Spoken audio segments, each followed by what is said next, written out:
bien-aimé, pasteur Mère, pasteur Patrick, quand il s'approche, nous acclamons. Acclamons l'homme, parole de Dieu. Thank you, Jesus. Gloire. Yes.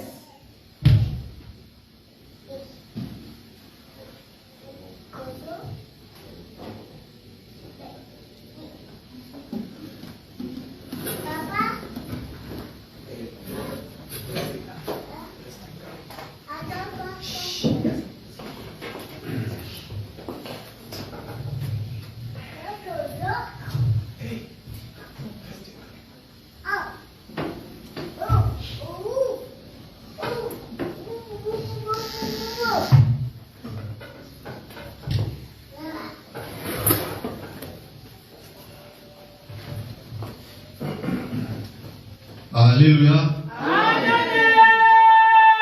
Alléluia. Dans sa maison, tout s'écrit. Dans son temple, tout s'écrit. Dans son temple, tout s'écrit. Alléluia.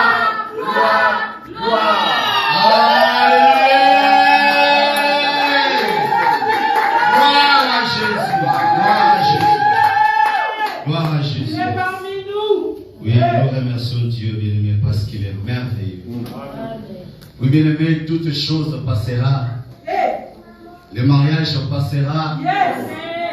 Les grands hommes passeront. Les grandes dames passeront. L'argent, tout ce que nous avons passera. Mais la parole de Dieu ne passera jamais. Nous rendons grâce à Dieu pour cela. Vous êtes le bien-aimé parce que vous êtes dans la présence de Dieu. Oui, la Bible déclare que mieux vaut un jour dans tes parvis que 1000 ans. Et le psalmiste dit encore que je suis dans la joie quand on me dit allons dans la maison de l'Éternel. Bien-aimé, ce matin, vous avez choisi la bonne part. Vous n'avez jamais ôté. C'est la parole de Dieu.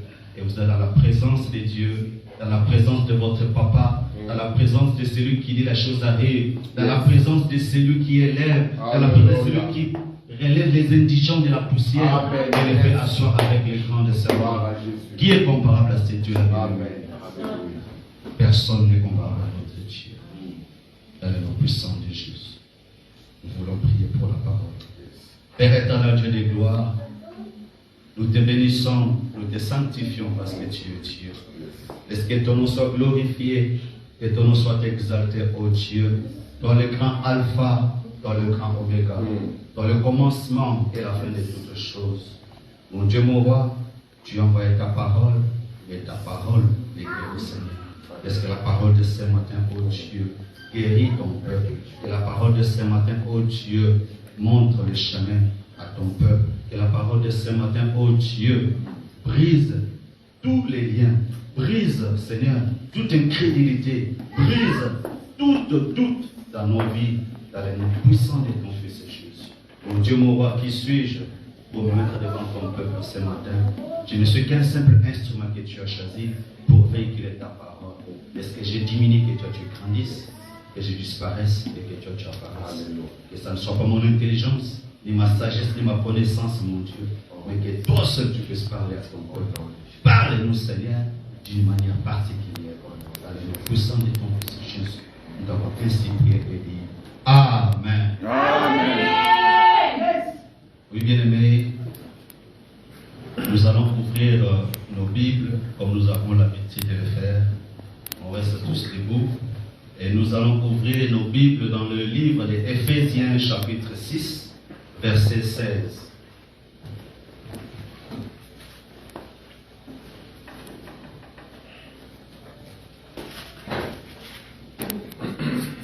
Après Éphésiens 6, chapitre 16, nous irons au livre de Luc, chapitre 18, verset 8. On commence avec Éphésiens 6, verset 16. Êtes-vous là? Nous lisons au nom du Seigneur. Prenez par-dessus tout cela les boucliers de la foi, avec lesquels vous pourrez éteindre tous les traits enflammés du malin. Parole du Seigneur. Luc, chapitre 18, verset 8. Luc, chapitre 18, verset 8.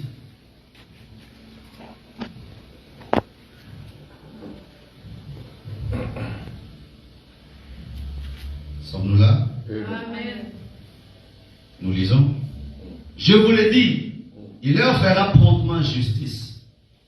Mais quand le Fils de l'homme viendra, trouvera-t-il la foi sur la terre?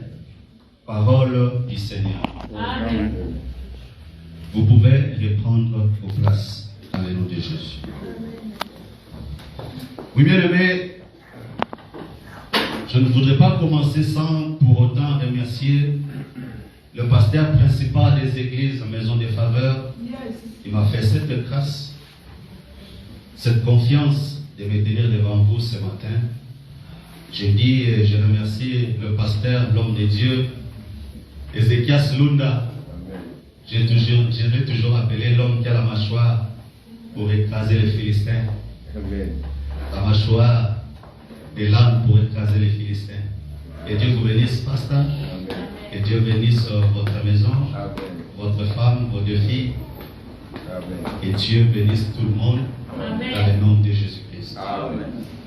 Oui, bien aimé, ce mois-ci, nous parlons sur la foi. Et le sous-thème de ce matin, bien aimé, est intitulé le bouclier de la foi. Le bouclier de la foi, double point, la foi, c'est ta réponse. Bien aimé, nous ne pouvons pas commencer sans pour autant connaître ou comprendre qu'est-ce qu'un bouclier et qu'est-ce qu'est la foi. Bien aimé, un bouclier est une plaque de cuir ou de métal utilisée pour se protéger des coups de l'ennemi. Un bouclier est une grande plaque de cuir ou de métal utilisée pour se protéger des coups de l'ennemi. Et la foi, bien aimé, la foi est une ferme assurance des choses qu'on espère, une démonstration de celles qu'on ne voit pas. Oui, bien aimé, c'est ça, la foi. Ainsi, si nous n'avons pas la foi, nous ne pouvons rien recevoir de notre Dieu. Si nous n'avons pas la foi, bien aimé, nous ne pouvons pas plaire à notre Dieu. Ainsi, si nous avons cette assurance des choses qu'on veut voir et que nous avons la confiance dans la parole de Dieu qui dit dans Romains 4, verset 17, que Dieu amène à l'existence les choses qui n'existent pas. Alors cette assurance et cette confiance de la démonstration des choses qu'on ne voit pas vont former un bouclier tout autour de nous. Et ce bouclier va nous protéger contre tous les traits enflammés du diable, contre tous les coups de notre ennemi qui sème à nous les doutes, qui sème à nous la peur, qui sème à nous la désobéissance à la parole de Dieu, qui sème à nous, bien-aimés, les troubles, les traits de l'ennemi, qui sème à nous le manque de foi, les dégoûts de la prière et même la fatigue, bien-aimé. Quand tu veux prier, tu te sens fatigué. Si tu veux lire la parole de Dieu, tu te sens fatigué. Ce sont les traits enflammés du diable qui ne veulent pas que nous puissions lire et comprendre la parole de Dieu, comprendre quelle est la volonté de Dieu dans notre vie. Bien-aimé, Hébreux 11, verset 6 dit, « Or, sans la foi, il est impossible de lui être agréable. Car il faut que celui qui s'approche de Dieu croie que Dieu existe et qu'il est le rémunérateur de ceux qui le cherchent. » Donc sans la foi, on ne peut rien recevoir recevoir quelque chose de la part de Dieu. Toutes les grandes personnes, bien-aimés, que vous connaissez dans la Bible, toutes les grandes personnes dont nous lisons leurs histoires dans la Bible, si ces grandes personnes, si ces gens-là ont pu succéder, ont pu réussir, ont pu avoir des victoires dans leurs entreprises, c'est parce qu'ils avaient foi en Dieu. Mais sans la foi, il est impossible d'être agréable à notre Dieu. Parce que la foi, c'est un outil, un atout que Dieu nous a donné pour faire venir à l'existence les choses qui n'existent pas. Ramener au visible les choses qui sont invisibles. C'est la foi, bien aimé. Sans cela, rien ne peut arriver dans notre vie. Sans cela, nos vies ne peuvent pas être changées. Sans cela, nous ne pouvons pas voir la main de Dieu agir dans nos vies. Nous devons avoir la foi en tout et pour tout, bien aimé. Ainsi, nous allons prendre l'exemple dans la Bible du roi David, l'homme selon le cœur de Dieu. Dans le livre de 1 Samuel chapitre 17, 1 Samuel chapitre 17, versets 31 à 37, et puis on saute versets 45 à 50.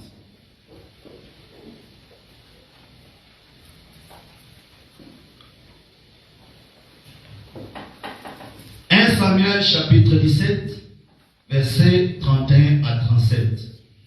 La Bible dit ceci. Lorsqu'on y entendit les paroles prononcées par David, on les répéta devant Saul qui les fit chercher. David dit à Saul que personne ne se décourage à cause de ces Philistins. Ton serviteur ira se battre avec lui. Saul dit à David, tu ne peux aller te battre avec ces Philistins, car tu es un enfant, et il est un homme de guerre dès sa jeunesse. David dit à Saul, ton serviteur faisait paître les brebis de son père, et quand un lion ou un ours venait en enlever une du troupeau, je courais après lui, je le frappais, et j'arrachais la brebis de sa gueule. S'il se dressait contre moi, je le saisissais par la gorge, je le frappais et je le tuais.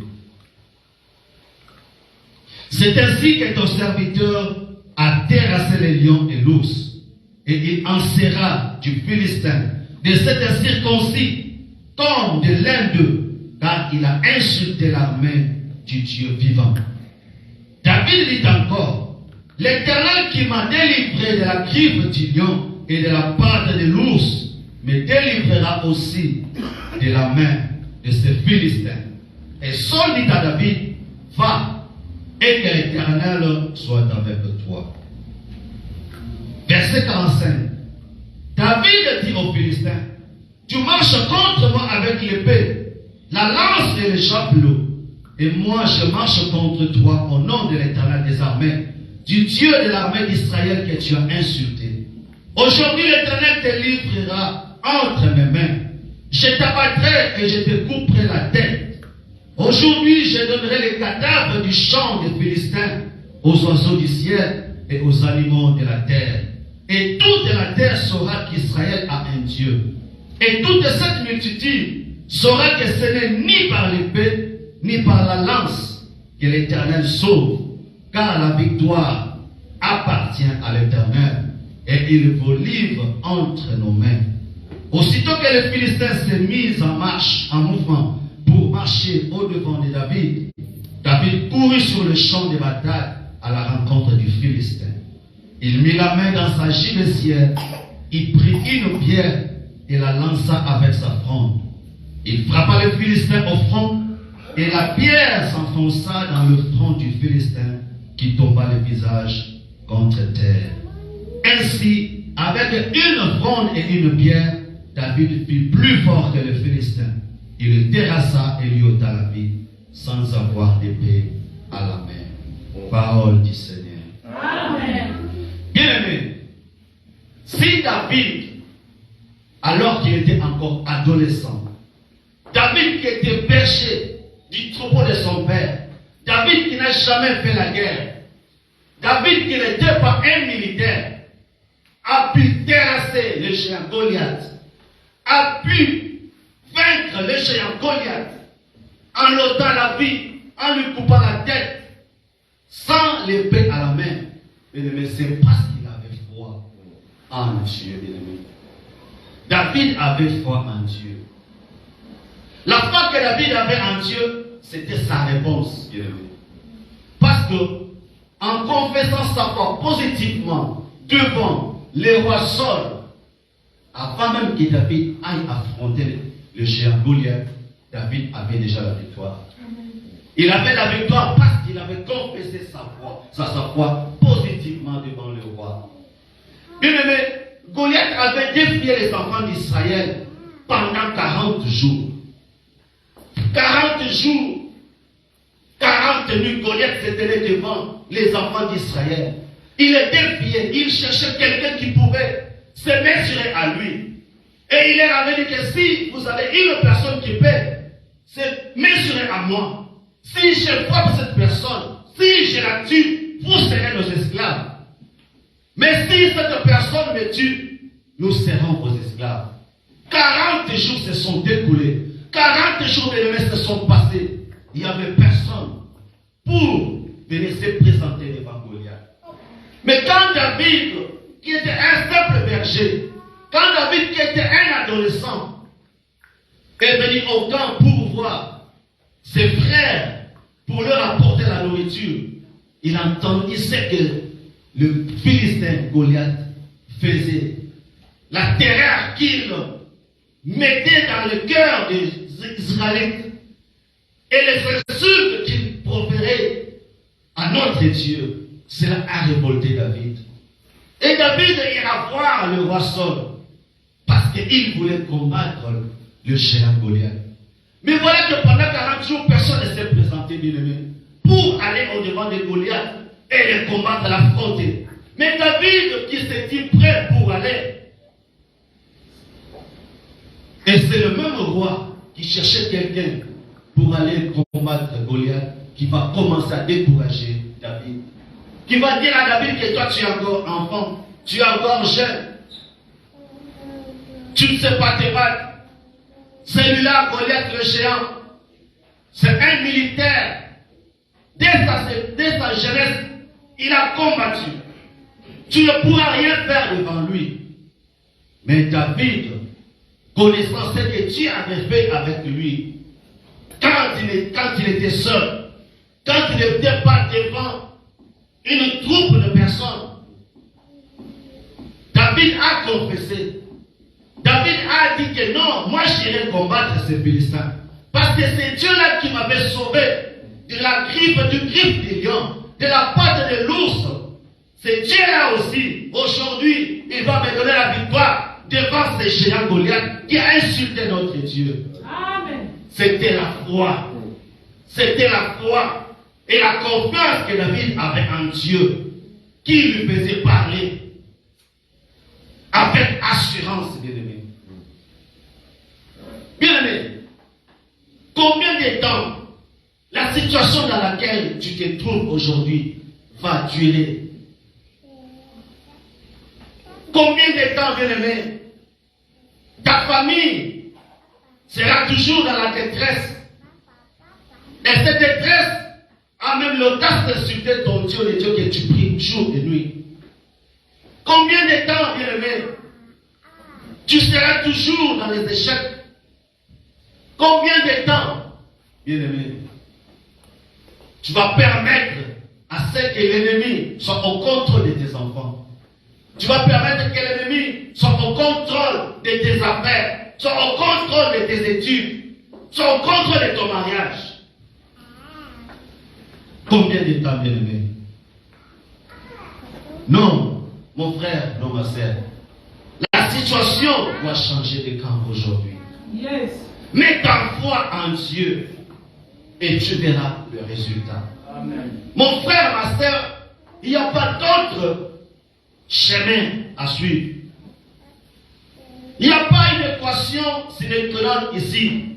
Il n'y a pas une équation à 2 inconnus, à 3 inconnus, à 4 inconnus. La seule solution, bien aimé, c'est seulement d'avoir foi en Dieu. D'appliquer cette foi. Augmente ta foi. En cette année 2023, bien aimé, nous voulons que nous puissions mettre notre foi en pratique. Nous voulons mettre notre foi en action pour voir les résultats tant cherchés. Pour voir les résultats que nous cherchons, bien aimé. En 2022, à la fin, le 31 décembre, nous avons déclaré, nous avons prié, nous avons fait même des actions de grâce.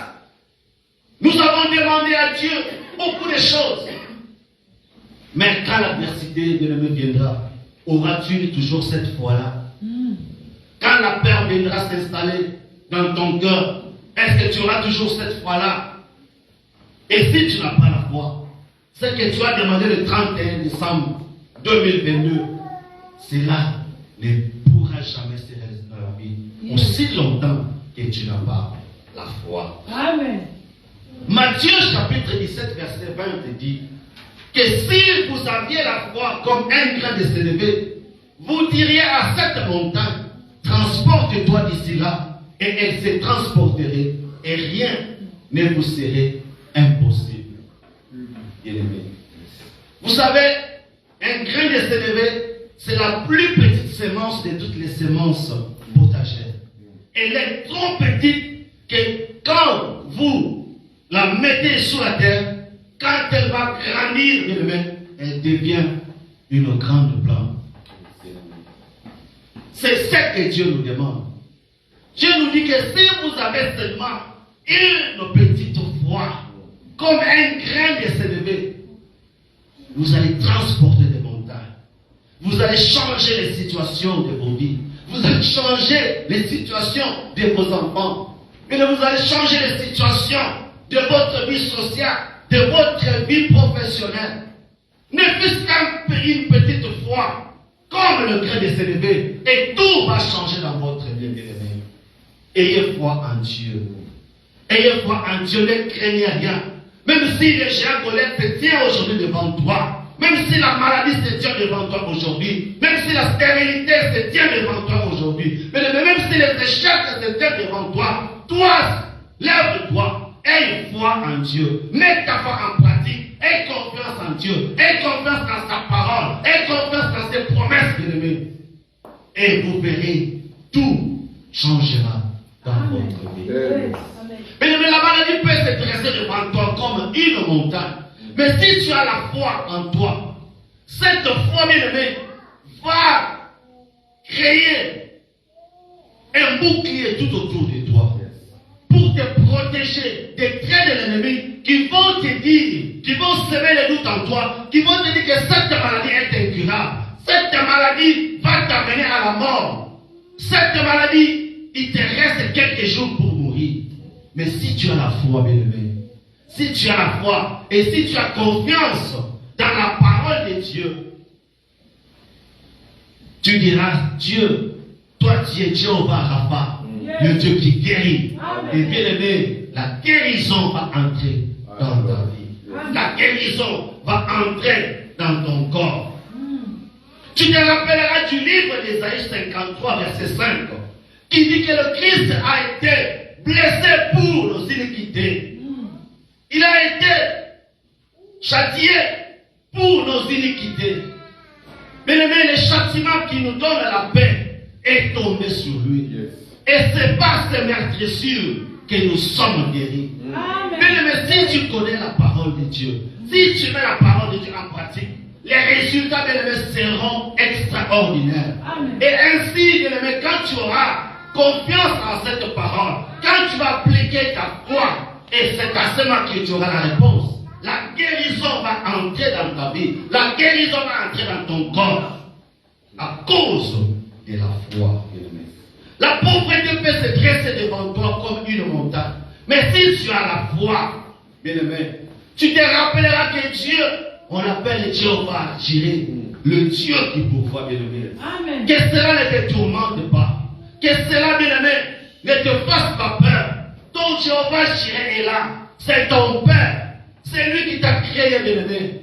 Il va faire en sorte que tu ne sois pas toujours dans la disette, dans la sécheresse. Il va te bénir, bien-aimé. Il va te bénir. Car Exode chapitre 23, verset 25 dit, vous servirez l'Éternel votre Dieu. Il bénira votre pain. Il bénira vos eaux. Amen. Il guérira votre malade. Amen. Bien-aimés, quand vous servez l'Éternel, si vous êtes serviteur du Dieu Tout-Puissant, si vous êtes enfant de Dieu, bien-aimés, si vous avez la foi en vous, bien-aimés, tout va changer dans votre vie. Amen. Tout va changer dans votre vie. Alors tu auras la réponse qui sera la visitation divine dans toutes tes entreprises, bien-aimés.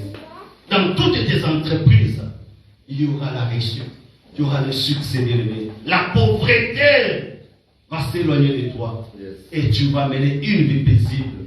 Bien-aimé, tu ne manqueras de rien. Car la Bible déclare que l'Éternel est mon berger, je ne manquerai de rien. Amen. Il me fait reposer dans le vert pâturage. Il me dirige près des eaux paisibles et il restaure mon âme.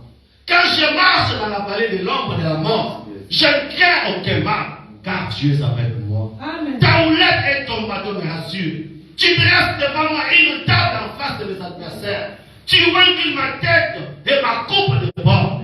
Oui, le bonheur et la grâce m'accompagneront tous les jours de ma vie. Et j'habiterai dans la maison de l'Éternel jusqu'à la fin de mes jours. Bien aimé, ça c'est la récompense de ceux qui servent Dieu. Ça c'est la récompense de ceux qui aiment Dieu. Ça c'est la récompense de ceux qui cherchent Dieu avec tout leur cœur, avec amour, avec zèle, bien aimé. C'est ça la récompense des enfants de Dieu. Bien aimé, notre Dieu est merveilleux. Notre Dieu est glorieux. Bien aimé, il n'y a rien de spécial qu'être enfant de Dieu. Bien aimé, il n'y a rien de bon, bien aimé, que de connaître la parole de Dieu, que de servir notre Dieu. Bien aimé, à quoi sert-il à un homme de gagner le monde si tu prenais ton âme? Bien aimé, donne ta vie à Jésus-Christ. Bien aimé, marche dans les préceptes de la parole de Dieu. Aie confiance en Dieu. Aie foi en Dieu. Et Dieu, bien-aimé, te bénira. Dieu prendra soin de toi. Dieu prendra soin de ta famille. Dieu prendra soin de tes enfants. Dieu prendra soin de ton travail. Dieu prendra soin, bien-aimé, de tout ce qui est à toi. Dans tous les domaines de votre vie, Dieu sera au contrôle de toutes choses. Bien-aimé, les échecs peuvent se dresser devant toi comme une montagne. Mais si tu as la foi, tu te rappelleras qu'en réalité, dans l'homme, c'est l'esprit, les souffles du Tout-Puissant qui donne l'intelligence. C'est dans Job chapitre 32, verset 8. Alors tu auras ta réponse, car l'Éternel te donnera l'intelligence dans toutes choses.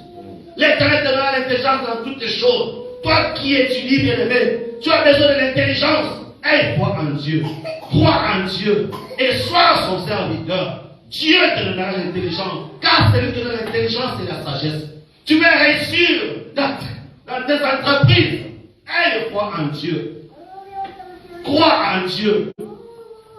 Tu veux commencer une affaire, un business, pour que tu aies l'intelligence de réussir, pour que tu aies la sagesse, bien-aimé, de réussir dans tes affaires. Crois en Dieu, car c'est lui qui donne l'intelligence, bien-aimé. Si la stérilité se dresse aujourd'hui dans ton mariage, pour que tu ne conçois pas, mais si tu as la foi, tu te rappelleras qu'à 90 ans, Sarah avait eu un enfant. Et ainsi tu auras ta réponse de la fécondité dans ton mariage, dans tout ce que tu entreprendras. Si tes affaires étaient stériles, si ton mariage était stérile, si ton travail ne produisait pas, aie foi en Dieu. Dieu va faire que tu deviennes fécond. Dieu va faire que tu puisses croître, que tu puisses grandir. Dieu va faire que tout ce qui est avorté, que tout ce qui est stérile dans ta vie devienne fécond et commence à germer, commence à produire des fruits de vie. Exode 23, verset 6 dit, il n'y aura dans ton pays ni femme stérile, ni femme qui avorte. Bien-aimé, si tu crois en Dieu, si tu as foi en Dieu, tu n'avorteras plus dans tes affaires. Ton travail n'avortera plus. Tes projets n'avorteront plus. Parce que Dieu est au contrôle. Mon frère, ma soeur, ayons foi en Dieu et confessons-la positivement. pour obtenir des résultats qui dépassent l'entendement humain. Nous allons continuer le dimanche prochain. Que Dieu bénisse sa parole.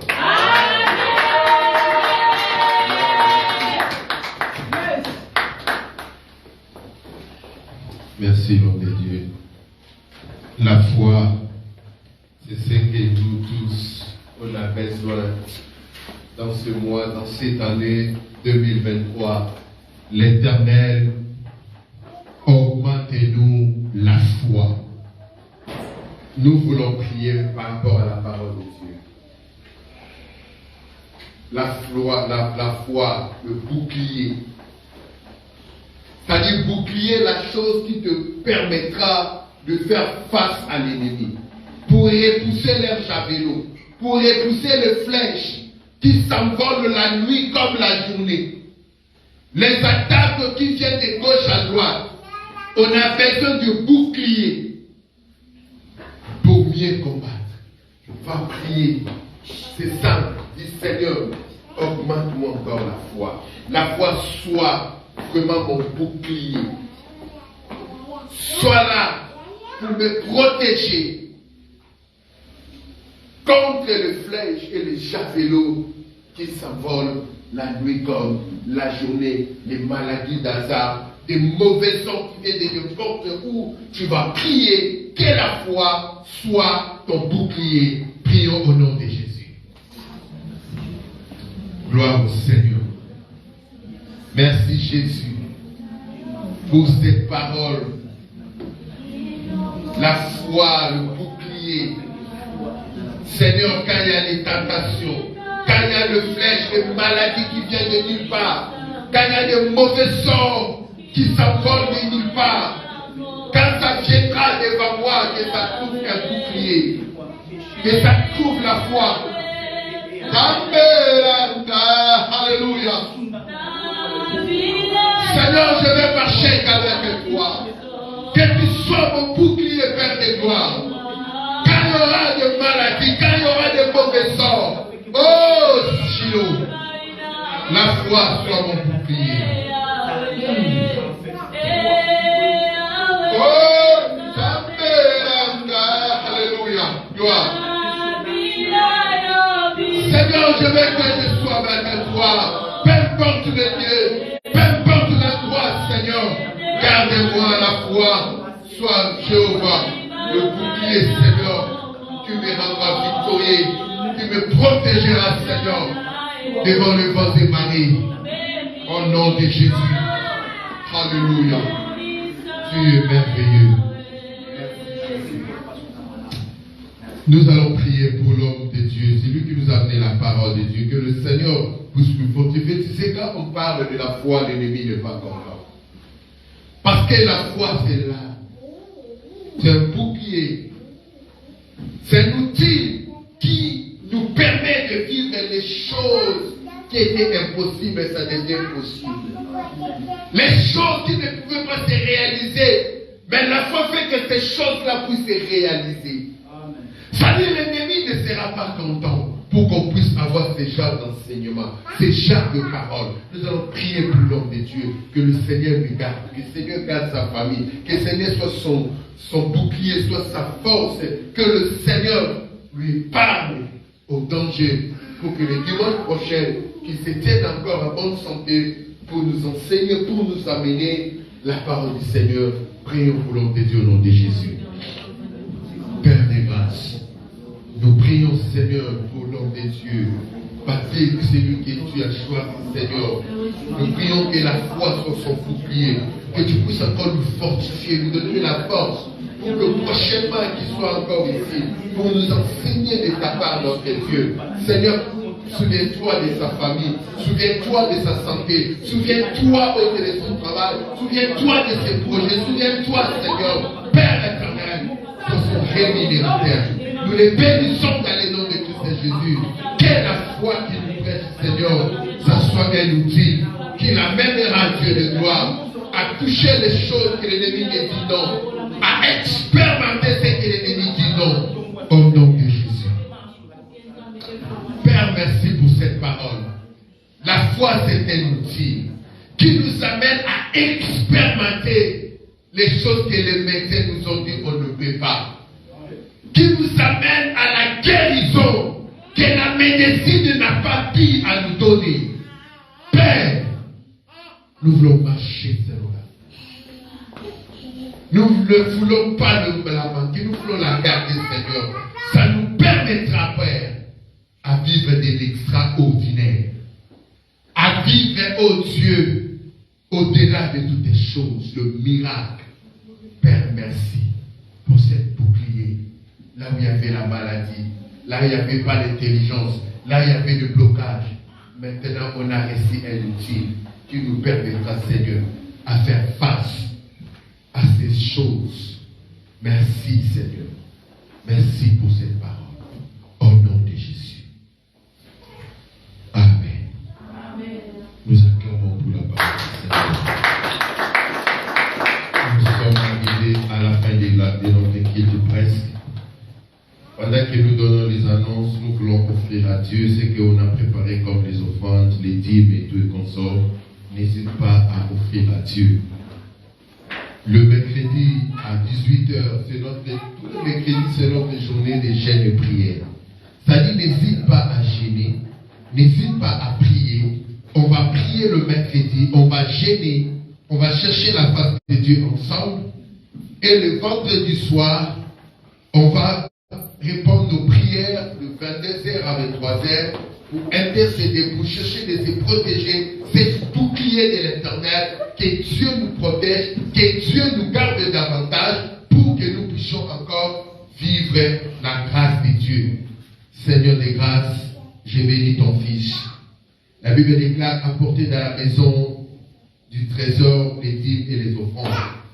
Bénis, ô Dieu, ton enfant, que cette dîme puisse, Seigneur, générer des choses qui, par lui-même, il ne pouvait pas la porter, Seigneur, que cela s'accomplisse au nom de Jésus. Amen. Seigneur de grâce, je prie pour ta servante, ta fille, bénis-la au Dieu de gloire, car elle a pensé amener dans la maison du trésor sa dîme. Que cela soit sanctifié, que cela soit la porte d'ouverture des choses dans sa vie. Au nom de Jésus. Amen. Père de grâce, je bénis une fois de plus ton Fils, ton serviteur, qu'il a pensé amener dans ta maison sa dîme. Que cela, Seigneur, puisse ouvrir, que ce soit l'occasion d'ouvrir le porte qui était fermé. Les opportunités qui manquent, Seigneur, que cela nous trouve. Au nom de Jésus, bénis une fois de plus sa famille. Au nom de Jésus. Amen. Père de grâce, nous bénissons ces offrandes. Nous les sanctifions dans les noms puissants de Jésus-Christ. Que cela puisse encore contribuer à le pansement de ton œuvre. Bénis, ô Dieu, là où est sorti.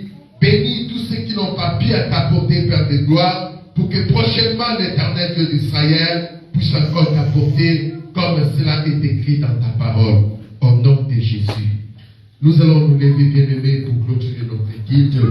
Seigneur, nous bénissons même nos frères et sœurs qui sont avec nous en ligne, qui n'ont pas pu, Seigneur, à venir avec nous en présence, mais tu les as permis au travers de ces technologies de partager ces moments de culte, ces moments d'adoration ensemble. Je sais que le message qui a été prêché en Seigneur, Seigneur, les a apporté soutien, les a apporté la solution dans les noms puissants de Christ et Jésus, car la Bible déclare, ta main n'est pas courte, ni ton oreille trop dure pour exaucer nos prières. Peu importe tous les liens, Seigneur, touche-le, guéris-le. Donne-les, Dieu de gloire, du courage de venir dans ta maison. Bénis notre chemin de retour. Bénis cette semaine nouvelle que nous venons d'entamer, Dieu d'Israël. Que tout ce que l'ennemi a mis devant nous, Seigneur, soit détruit, soit mis le sang de fait. Au nom puissant de Jésus-Christ. Gardez-nous, Père éternel. Bénis les enfants qui vont reprendre l'école. Bénis les parents qui vont reprendre le travail. Bénis notre foi, Dieu de gloire. Cette année, Yahweh, nous voulons la foi. Augmente-nous la foi. Que l'impossible devienne possible. Là où nous avons dit non, Seigneur, quand nous allons nous répartir, que ça devienne oui. Que nous change leur décision, que nous change leur langage. Au nom de Jésus-Christ, Père, accompagne tout un chacun de nous. Que la paix du Seigneur et la joie de l'Éternel soient